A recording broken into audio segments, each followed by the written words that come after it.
Gelecek tertemiz nesiller bekliyor. Gelecek irade ve ruh nesilleri bekliyor.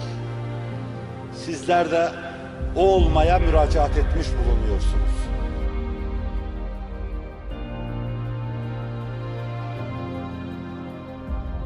Milletimin imanını selamette görürsem, cehennemin alevleri içinde yanmaya razıyım diyen baba yiğitler. Ulaşılmaz boylarına ama himmet âli tutulmalı.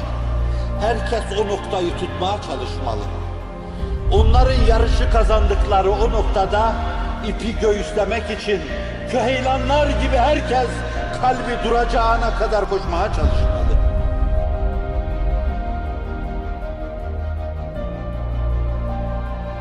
Severim küheylanı. Neden severim? Çünkü kalbi duracağı ana kadar kalbindeki atışların hızlandığının farkına varmaz. Ne ekstra sistolü vardır, ne taşikardini vardır, ne kalbin duracak endişesini taşır. Siz de farkına varamazsınız. Bir koşuş koşar ki, koşuya başladığı ritimde devam ettirir. Ahengini hiç bozmaz. Bir yola girdik, ipi göğüslemek üzere. Göğüsleyinceye kadar ölüm de olabilir. Zararı yok. Yol bu ya. Peygamberlerin geçtiği yol bu ya. Sonra düşüp çatladığı zaman süvarisi farkına varır ki kalbi durdu. At da farkına varır veya varmaz. Öldüğü an belki bir acı duyar, işte o kadar. Küheylanlar gibi. Bu mübarek, bu mukaddes ipi göğüslemek üzere Hz. Muhammed Mustafa'nın sallallahu aleyhi ve sellem açtığı şehratta yarış için yola çıkanlar ne pahasına olursa olsun bu yarışı bitirinceye kadar koşmalıdırlar.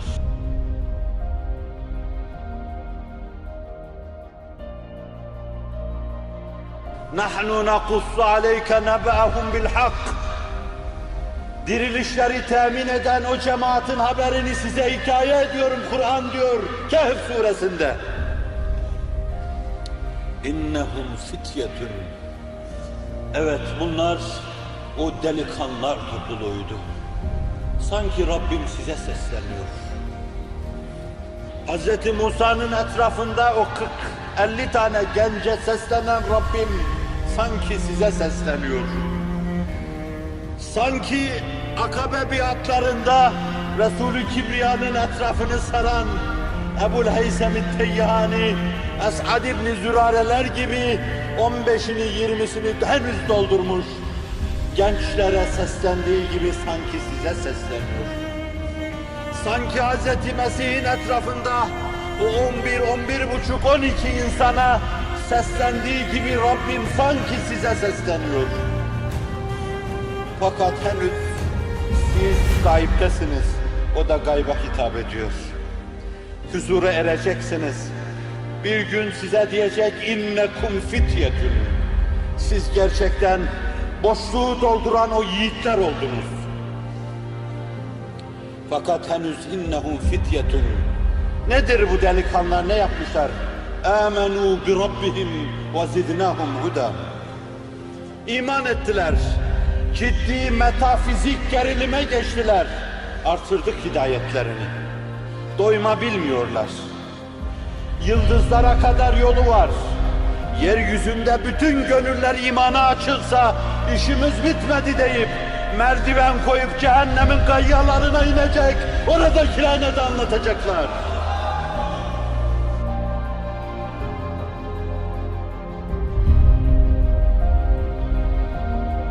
Artırdın Rabbim. Doğru buyuruyorsun Rabbim. Bizim de hidayetimizi artır.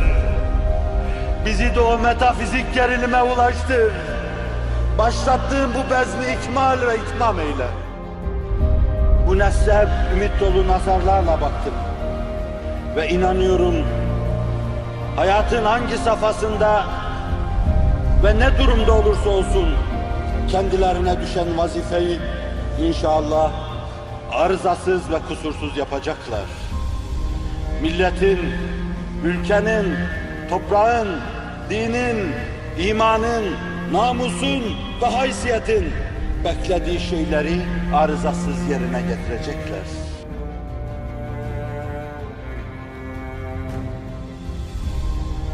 Ahir zamanda yeni dirilişin temsilcileriyle, yeniden ben varım diyen fütüvvet topluluğunun bu mevzudaki haliyle hep aynen devam ediyor.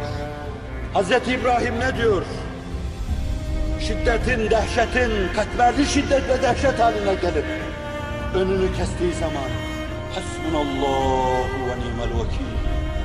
Allah bana yeter. Allah bize yeter.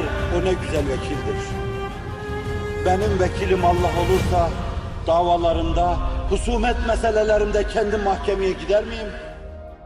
Söylenen her sözü elin alemin ağzına basacak Allah gibi bir vekilim varsa yenilir miyim ben? Zaman beni dişlerine alıp çiğneyip atabilir mi? Hasbunallahu ve ni'mel vekil.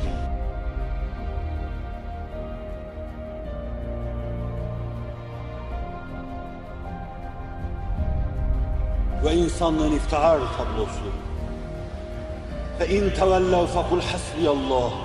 Eğer alem senden yüz çeviriyorsa de ki Allah bana yeter. La ilahe illahu aleyhi tevekkelt ve huve rabbul arşil azim. Ondan başka mabudu bil hak, maksudu bil istihkak yoktur. O arş-ı azimin Rabbidir. Dün insanlığa baktığı gibi bugün de bakıyor. Dün peygamberleri teyit ettiği gibi bütün tarih boyunca inananları da teyit ediyor. Bugünün insanını da teyit ediyor. Geleceğin nesillerini de teyit edecektir. Rabbim o sonsuz inayet ve keremiyle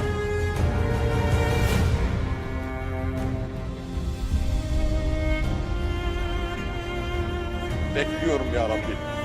Ya Rabbi bekliyorum. Ümidimi yitirmedim, bekliyorum. Başka kapıya gitmedim, bekliyorum. Elin alemin karşısında sadece secde etmedim, bekliyorum. Allah'ım ihlas ve samimiyet içinde dini mübini İslam'a kıyamete kadar hizmet etmeye muvaffak eyle. Kalplerimizi ihlas ve samimiyetle doldursun ve donatsın. Ve öleceğimiz ana kadar, bir küheylan gibi çatlayacağımız ana kadar bağışlayın. Son nefeslerimize kadar bizleri hizmet vermeye muvaffak eylesin.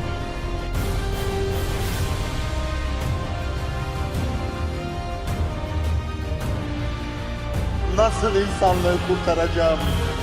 Şu yollarda takılıp kalmışları, şu yüzüne gözüne çamuru sürenleri, şu şehvete bulaşmışları, şu gazaba bulaşmışları, şu kin ve nefretin kullarını, şu sevgi bilmeyenleri nasıl hakikate uyaracağım?